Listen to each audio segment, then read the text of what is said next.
নীতি আয়োগকে চিঠি দিয়েছেন মমতা বন্দ্যোপাধ্যায়। নীতি আয়োগের রিপোর্টে মানচিত্র বিকৃতির অভিযোগ করেছেন তিনি, এবং তিনি যা অভিযোগ করেছেন যে ভারতের মানচিত্রে পশ্চিমবঙ্গ এবং বিহারকে গুলিয়ে দেওয়ার চেষ্টা করা হচ্ছে, অভিযোগ করেছেন মমতা বন্দ্যোপাধ্যায়। আমরা আগে জানি যে এই নীতি আয়োগের বৈঠকে তার মাইক বন্ধ করে দেওয়ার অভিযোগ করেছিলেন মমতা বন্দ্যোপাধ্যায়। আরো বিস্তারিত আমরা কথা বলবো, আমাদের প্রতিনিধি কৃষ্ণেন্দু অধিকারী আমাদের সঙ্গে এই মুহূর্তে রয়েছেন টেলিফোন লাইনে। কৃষ্ণেন্দু, দেখো, আজকেই রাজ্যের মুখ্যমন্ত্রী মমতা বন্দ্যোপাধ্যায় নীতি আয়োগের ভাইস চেয়ারম্যান সুমনকে বেরিকে একটা চিঠি লিখেছেন। চিঠিতে একাধিক অভিযোগ তিনি করেছেন। যেটা অভিযোগ করছেন মমতা বন্দ্যোপাধ্যায়, যে নীতি আয়োগের যে ম্যাপ ওয়েবসাইটে দেখানো হচ্ছে, সেই নীতি আয়োগে ম্যাপ যেটা দেখানো হচ্ছে সেটা বিহারের ম্যাপ, অর্থাৎ পশ্চিমবঙ্গকে বিহারের সঙ্গে গুলিয়ে দেওয়া হচ্ছে। এবং সেই চিঠিতে একাধিক অভিযোগও মমতা বন্দ্যোপাধ্যায় প্রকাশ্যে এনেছেন যে এটা টেকনিক্যাল এরর হয় কি করে, এটা মারাত্মক ব্লান্ডার, এবং তিনি দাবি করছেন এটা সংসদীয় যে কাঠামো পরিকাঠামো একটা রাজ্যের সম্মানহীনতা। সুতরাং এ ব্যাপারে অবিলম্বে ক্ল্যারিফিকেশন দরকার, ক্ল্যারিফিকেশন দিতে হবে, ক্ষমা চাইতে হবে এবং গোটা বিষয়টা সংশোধন করতে হবে। নীতি আয়োগ, তুমি জানো যে আগে প্ল্যানিং কমিশন ছিল, সেটার নাম বদলে নীতি আয়োগ হয়েছে, এবং সেই নীতি আয়োগে মুখ্যমন্ত্রীর একবার মাইক মিউট করে দেওয়া হয়েছিল, এমন চাঞ্চল্যকর অভিযোগ পর্যন্ত প্রকাশ্যে এসেছিল।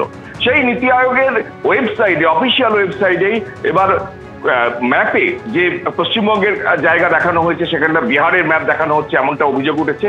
এবং সেই অভিযোগকে সামনে এসে তৃণমূল ইতিমধ্যেই সোশ্যাল মিডিয়ায় সরব হয়েছে, এবং গোটা বিষয়টা একটা রাজ্যের প্রতি বঞ্চনা এবং রাজ্য বাংলার প্রতি বঞ্চনা, এই ইস্যুতে তারা সরব হয়েছে। এবার সরাসরি রাজ্যের মুখ্যমন্ত্রী একদম সরকারি তরফে নীতি আয়োগের ভাইস চেয়ারম্যানকে চিঠি লিখে দাবি করলেন যে এই ব্লান্ডার সংশোধন করতে হবে এবং পাশাপাশি ক্ষমা চাইতে হবে।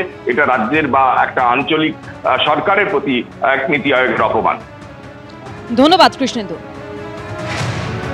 নীতি আয়োগের রিপোর্টে মানচিত্র বিকৃতির অভিযোগ, নীতি আয়োগকে এ নিয়ে চিঠি লিখেছেন মমতা বন্দ্যোপাধ্যায়।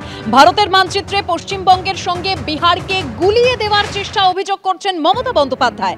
আগে নীতি আয়োগের বৈঠকে মমতা বন্দ্যোপাধ্যায়ের মাইক বন্ধ করে দেওয়ার অভিযোগ করেছিলেন তিনি, আর এবার পশ্চিমবঙ্গ বলে নীতি আয়োগের দেখানো মানচিত্রে ভুল জায়গা দেখানো হচ্ছে, এরকমই অভিযোগ করছেন মমতা বন্দ্যোপাধ্যায়।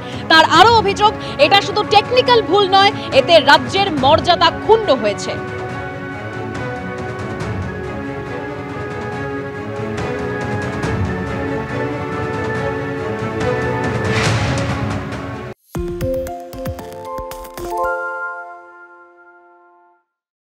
সত্য অন্তহীন, সত্যের খোঁজও তাই, সত্য সন্ধানে তাই আমরা অক্লান্ত, অকুতভয়। এবিপি আনন্দ নতুন ভাবনার প্রতীক, যা মনে মুক্ত, তথ্যে যুক্ত এবং যাবতীয় সীমানার বাঁধন থেকে মুক্ত। সীমা না শব্দটির মধ্যে লুকিয়ে আছে মানা শব্দটি, যেন চোখ রাঙানি এক অদৃশ্য ব্যানাজার, যা আটকে রাখে আমাদের এক ছোট্ট গণ্ডির মধ্যে। একমাত্র সঠিক খবরই গড়ে তুলবে এক মুক্ত সমাজ। সেই জগৎ গড়ার লক্ষ্যে কোনো সীমানার ঠুকুটি আমরা মানব না। এবিপি আনন্দ এগিয়ে থাকে, এগিয়ে রাখে।